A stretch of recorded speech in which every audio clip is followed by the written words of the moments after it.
রাজ্যের অন্তর্বর্তীকালীন বাজেটে ঘোষিত যুবসাথী প্রকল্পের সুবিধা লাভে আবেদন গ্রহণের প্রথম দিন থেকেই রাজ্যের বিভিন্ন প্রান্তে আবেদনকারীদের ভিড়ের ছবি উঠে আসে। পাশাপাশি এই ফর্ম পূরণকে ঘিরে নানা বিশৃঙ্খলার ঘটনাও সামনে আসে। আর সে কারণেই শুরু হয়েছে রাজ্য সরকারের যুবসাথী প্রকল্পের অনলাইনের আবেদন প্রক্রিয়া।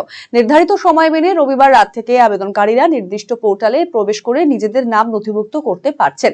উত্তর দিনাজপুর জেলার গোয়ালপুকুর 2 নম্বর ব্লকেও এই শিবিরে আবেদনকারীদের ভিড় লক্ষণীয়। পাশাপাশি যারা বাইরে থাকে বা নির্দিষ্ট সময়ে বিভিন্ন ক্যাম্পে উপস্থিত হতে পারবেন না, তারা অনলাইনেও আবেদন করতে পারে এই প্রকল্পে বলে জানিয়েছেন ব্লকের বিডিও সুজয় ধর।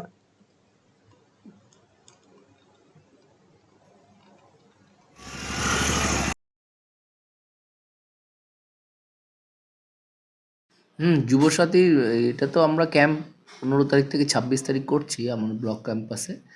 তো এর মধ্যে গভর্নমেন্ট এটা এর মধ্যে আপনারা দেখেছেন সোশ্যাল মিডিয়া মাননীয় মুখ্যমন্ত্রী ঘোষণা করার পর আবার এটাকে অনলাইনেও কিন্তু এটা একটা অপশান দিয়েছে। বিশেষ করে যারা ক্যাম্পে উপস্থিত হতে পারছেন না বা কোনো কারণে দূরে আছেন পড়াশোনার ক্ষেত্রে, তো তারা কিন্তু অনলাইনে এটা অ্যাপ্লাই করতে পারে এবং তার জন্য যে নির্দিষ্ট কিউআর কোড দেওয়া হয়েছে সেটা আমরা কিন্তু আমাদের ক্যাম্পেও সেটা দিয়েছি এবং সোশ্যাল মিডিয়ার মাধ্যমেও কিন্তু সেটা আছে ওপেন প্ল্যাটফর্মে, যাতে তারা অনলাইনে করতে। Eastern India's #1 boarding school, Himalayan International Residential School, Siliguri.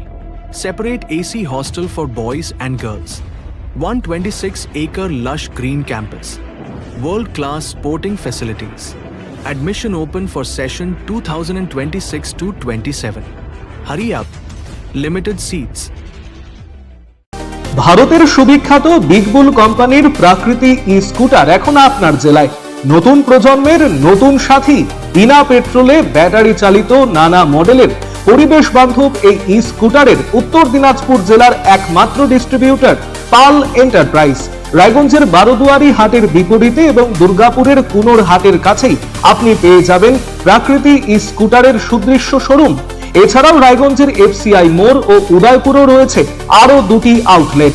ন্যূনতম মাত্র 45,000 টাকাতেই আপনি পেয়ে যাবেন আপনার প্রিয় ই-স্কুটার। তাই আজই আপনার পছন্দের ই-স্কুটার ক্রয় কিংবা ডিলারশিপের জন্য যোগাযোগ করুন